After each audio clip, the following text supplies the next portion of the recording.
pourtant, le vrai naturel existe.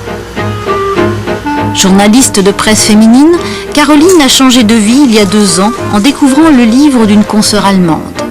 L'auteure était rédactrice en chef du journal Brigitte, un grand magazine féminin outre-Rhin. Ça, c'est un livre en fait qui m'a beaucoup ouvert les yeux parce que il parle de tous les ingrédients qu'on trouve dans les produits de beauté, dans les maquillages, dans les produits de soins, dans les parfums. Et donc c'est une véritable prise de conscience en fait. Pour moi ça a été un détonateur quoi. Ça veut dire qu'après ce livre, on fait très attention à ce qu'on achète? Oui, après on commence à regarder les étiquettes de ce qu'on achète, on commence à se méfier un petit peu.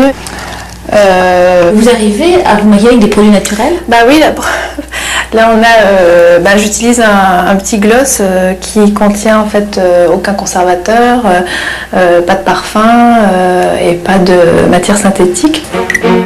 Aujourd'hui, Caroline n'utilise que des produits labellisés, achetés en Angleterre ou en Allemagne. En France, la réglementation est en retard. Les logos bio ou éco viennent d'arriver sur les cosmétiques. Mais pour être sûr de leur validité, il faut la mention certifiée. Mais Caroline est allée plus loin. Lasse d'être le porte-crayon des marques, elle a abandonné son métier de journaliste de presse féminine pour créer sa propre ligne de cosmétiques. Une petite gamme à base d'huiles essentielles avec une particularité étonnante. Vos produits, vous les mettez au frigo? Oui, parce que en fait, il s'agit d'une cosmétique, d'une ligne de soins complètement biologique avec des ingrédients issus de l'agriculture biologique. Donc effectivement, de les mettre au frais, ça les conserve beaucoup plus longtemps et ça les rend plus actifs. En fait, dans vos produits, il n'y a pas de conservateur, il y a des conservateurs naturels, il y a des émulsionnants naturels aussi. Et c'est vrai que au départ, ça n'a pas été simple d'y arriver, mais on y arrive maintenant avec le naturel, mais c'est pas du tout évident.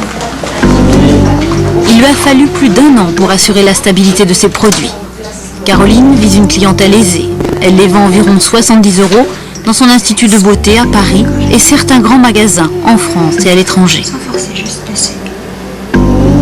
La femme française n'est pas la femme anglaise ou la femme allemande. Allemande par exemple, je reçois des emails de certaines consommatrices qui me disent est-ce que vos produits contiennent des parabènes, est-ce que vous mettez des huiles minérales dans vos produits, enfin, ce genre de questions n'arrivent pas en France.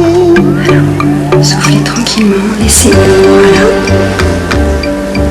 Faire des cosmétiques sans chimie, d'autres personnes se sont lancées dans l'aventure.